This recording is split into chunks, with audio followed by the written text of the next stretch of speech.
Welcome back to my channel TechGetter Official. In today's video, we will see how you can enable or disable virtualization technology in Windows 10 and Windows 11 using BIOS settings. To check that, right-click on the Windows icon and then click on Task Manager. Once the Task Manager opens, go to the Performance tab. On Windows 11, you will find it in the left-hand side menu, while on Windows 10 it appears at the top. Now click on CPU, and on the right-hand side you will see a section that says Virtualization. On my system, you can see it says Enabled, which means virtualization is already active. If it says Disabled, then you can enable it from the BIOS.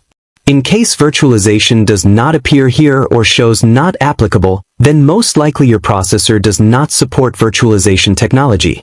So this step helps you confirm whether virtualization is supported and currently enabled or disabled on your computer. Now once you have confirmed this, the next step is to restart the computer into the BIOS so you can change the virtualization setting. For that, right-click on the Windows icon and click on Settings. From the left-hand menu, click on Windows Update. Now scroll down and click on Advanced Options. Scroll down again, and under Additional Options you will find Recovery. Click on Recovery.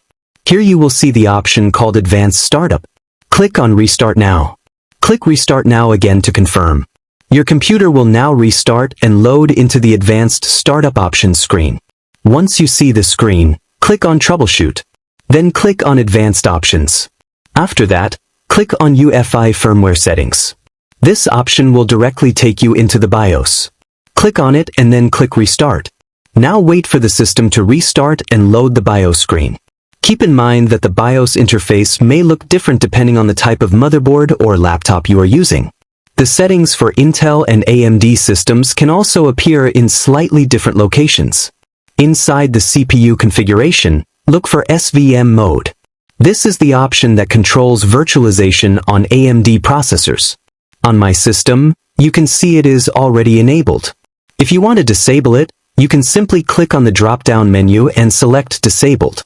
If you are using an Intel processor, the option may appear as Virtualization Technology or Intel Virtualization Technology. Thanks for watching. If this tutorial was helpful, make sure to like, comment, and subscribe to TechGetter Official.